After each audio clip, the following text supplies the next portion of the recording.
Well, one of the things that we know has to happen because of how toxic that water can be on Lake Okeechobee is that they have to make public health one of the designated determining factors for what happens with water management on Lake Okeechobee. That's piece of legislation number one. That's make sure that public health is added to the management focus of what takes place with Lake Okeechobee. Layering on that, we have another piece of legislation that says, and this is something that we've been working on for a long time, and it shows you how corrupt Washington, D.C. is that you can't get this passed into law, but it's this. We know again that the water that often comes out of Lake Okeechobee is literally toxic. The EPA has said if it's greater than 8 parts per billion microcystin, that's the blue-green algae, if you're a human being, don't come in contact with it. People's dogs have lapped that water up and died. If you're pregnant, don't come in contact with it because it could affect your children, your liver, your kidneys, you name it. So it's that bad. So it would seem very sensical that you could get the Corps of Engineers to say, if it's toxic, they can't move that toxic water from one water body to another. They can't poison our beautiful, pristine water out here with the toxic water that shows up in Lake Okeechobee. That hasn't been able to go through, again, because of the corruption in Washington, D.C. That's something that we are, again, pushing to make sure that we don't get poisoned water into our coastal estuaries. Third piece of legislation, also related to the same issue, is this.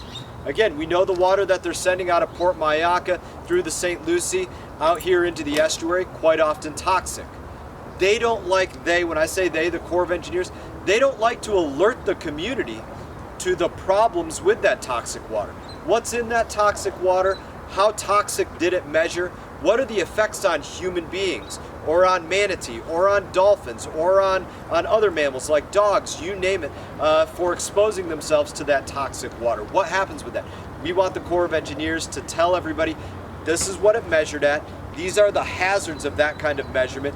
This is what you need to make sure to not do. Don't come in contact with it, you name it.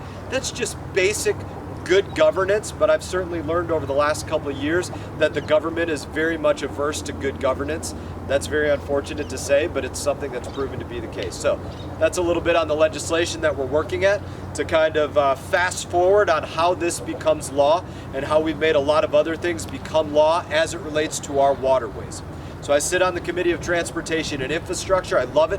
It's where I do the bulk of my work related to our waterways and the train and you name it. So every 2 years, we do a bill on the Transportation Infrastructure Committee known as the Water Resource Development Act.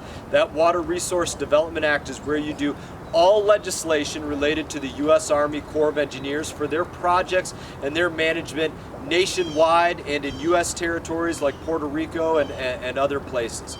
So in that bill, that's where we got a demand that they had to redo the Lake Okeechobee management schedule.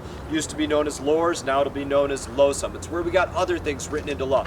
That's where we hope to get these pieces of legislation rolled into that really big bill, get that passed sometime between this summer and next summer. That's generally the window of how that piece of legislation moves between going through the House, going through the Senate, and then ultimately getting to the President's desk. And again, we've had a lot of success in moving legislation in that big, large piece of legislation, and that's where we'll look to move these 3 bills as well. In that, happy to take your questions on this or anything else.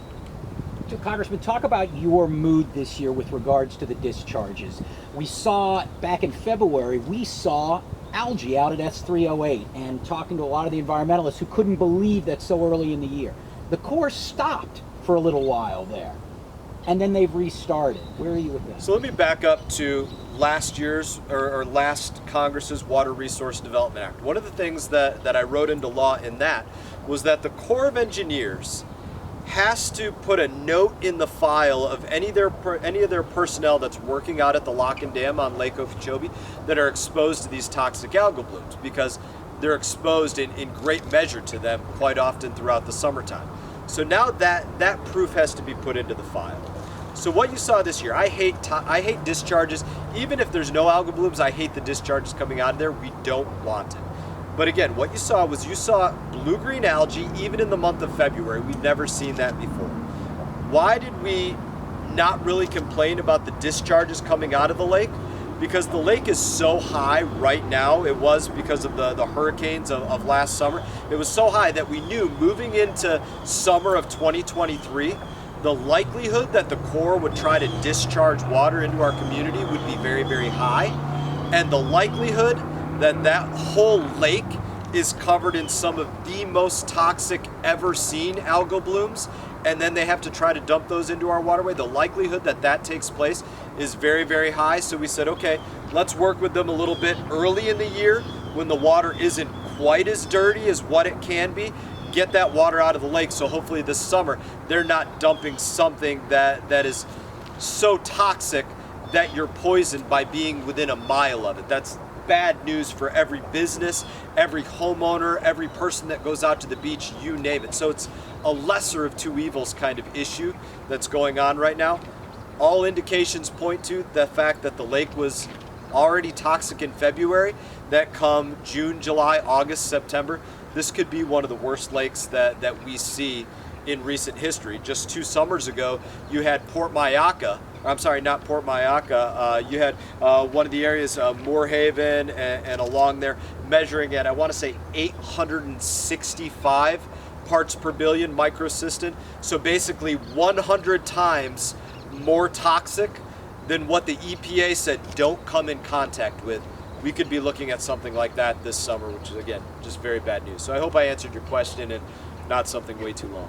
And Congressman, something that you have been adamant about in the past, something our colleagues here at Florida Oceanographic Society have also stressed, is that the water should be going south. Is anything in these 3 pieces of legislation addressing that idea? So the legislation that I put forward today doesn't have a lot to do with the water going south. That's something that we want that water to go in the direction that it should go. The west coast of Florida wants some water. They don't want more fresh water than what they need. We have stormwater treatment areas that are south of Lake Okeechobee that were paid for by the taxpayer, but you know whose water is going in there? The water running off the sugar fields is what's taking up all the space in the stormwater treatment areas. So they can't send water out of Lake Okeechobee into that, protecting the taxpayers' waterways out here. Again, they're protecting the sugar growers out there that don't mind if more water sits in the lake because they just count on dumping it on the communities, not really caring if they get poisoned. That's absolute bullshit. It's a slap in the face to everybody in our community. And it's been allowed to go on for year after year, that the government allows this to continue to go on at every single level. And really, there's very little that pisses me off more in the world. So, Congressman, on a separate issue, you're always good when we have you here. You used the phrase BS last Thursday in a press release. What's your take on what's happening 1,300 miles this afternoon? So you're talking about with President Trump? President Trump. I think just number one, double standard by what's going on there. I think they're putting President Trump beneath the law. And people always say, is nobody above the law? Nobody's above the law. Nobody's beneath the law either. And so you have this situation where the president has been witch hunted since before he was even inaugurated. Since the moment that he announced his candidacy for presidency, he'd been witch hunted with the Russian collusion hoax, with the Democrat Party putting forward a secret dossier that was paid for them and then investigated by the FBI. Then you had the farce of the first impeachment, the farce of the second impeachment, raiding Mar-a-Lago's house, and now this going on with the New York DA. They're treating him as though he is beneath the law. I'm going to see him down at Mar-a-Lago later this evening, and look forward to hearing what he has to say there. But that's my reaction. I think it's a total farce, and I'll leave it until you have another question. Or you don't have another question. No, I was just looking for that.